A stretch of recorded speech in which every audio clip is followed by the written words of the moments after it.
आज की जिज्ञासा है, एक भक्त ने कहा है कि आपने जो ये लिखा है कि भक्ति का उद्देश्य अंतःकरण की शुद्धि है,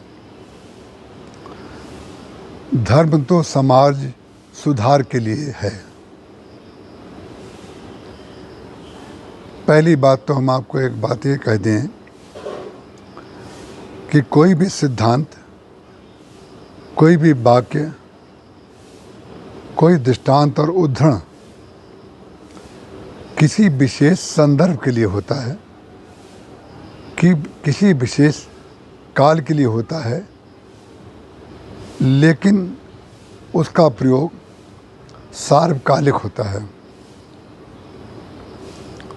तो जब ये कहा गया भक्ति अंतःकरण की शुद्धि के लिए है और धर्म का उद्देश्य समाज सुधार है, तो इसका तात्पर्य हम आपको समझा देते हैं। भक्ति में संसार का अभाव हो जाता है और धर्म संसार से प्रारंभ होता है। एक तो अंतर ये है, भक्ति का उद्देश्य ईश्वर होता है और धर्म का प्रथम उद्देश्य संसार होता है और व्यवहार होता है। रामचरितमानस को ले लें साथ में और आपको बताएं, धर्म की प्रगति होती है, भक्ति की प्रगति नहीं होती है। भक्ति पूर्ण होती है, धर्म में प्रगति है धीरे धीरे। कैसे प्रगति है? प्रथमहि विप्र चरण अति प्रीति, निज निज धर्म निरत श्रुत रीति, तेहि कर फल पुनि विषय बैरागा, तब मम चरण उपज अनुरागा। अब धर्म के द्वारा इसमें गति बताई गई। पहले ब्राह्मणों के चरणों में, विद्वानों के चरणों में, जो अपने से बड़े हैं, जिनसे हमने कुछ सीखा है, उनके चरणों में उनके प्रति हमारी भावना हो, प्रेम हो। प्रथमहि विप्र चरण अति प्रीति, निज निज धर्म। अब देखिए वही धर्म आ गया।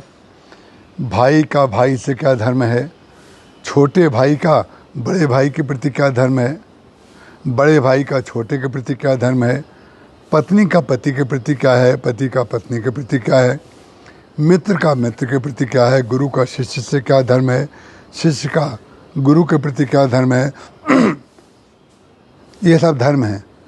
लेकिन धर्म का पालन करते समय लक्ष्य जब ईश्वर होगा तो भगवान के चरणों में अनुराग होगा।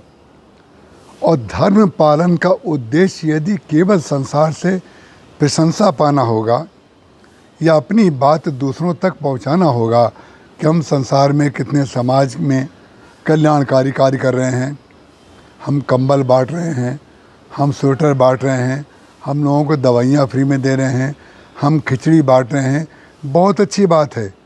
लेकिन खिचड़ी बांटते समय, कंबल बांटते समय, लोगों का सहयोग करते समय हम जिनका सहयोग कर रहे हैं उनमें भगवान दिख रहे हैं कि उसमें व्यक्ति दिख रहा है?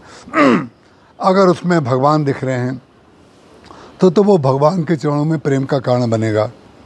और उसमें व्यक्ति दिख रहा है तो समाज सुधार हो जाएगा। समाज के लिए अच्छे कार्य करने चाहिए, लोगों का कल्याण हो करना चाहिए। इसलिए भक्ति जो होती है उसमें संसार का अभाव हो जाता है और संसार से विरति अपने आप हो जाती है, उसके लिए प्रयास नहीं करना पड़ता है। और धर्म में व्यक्ति निज निज धर्म निरत श्रुति रीति, जो श्रुति में धर्म कहा गया है, एक श्रुति धर्म होता है और एक लौकिक धर्म होता है, एक शास्त्रीय संगीत होता है, एक लौकिक संगीत होता है। इसी प्रकार से जब श्रुति सम्मत, वेद सम्मत धर्म हमारे जीवन में आता है तो वेद सम्मत धर्म भगवान के चरणों में अनुराग दिए बगैर नहीं रहेगा।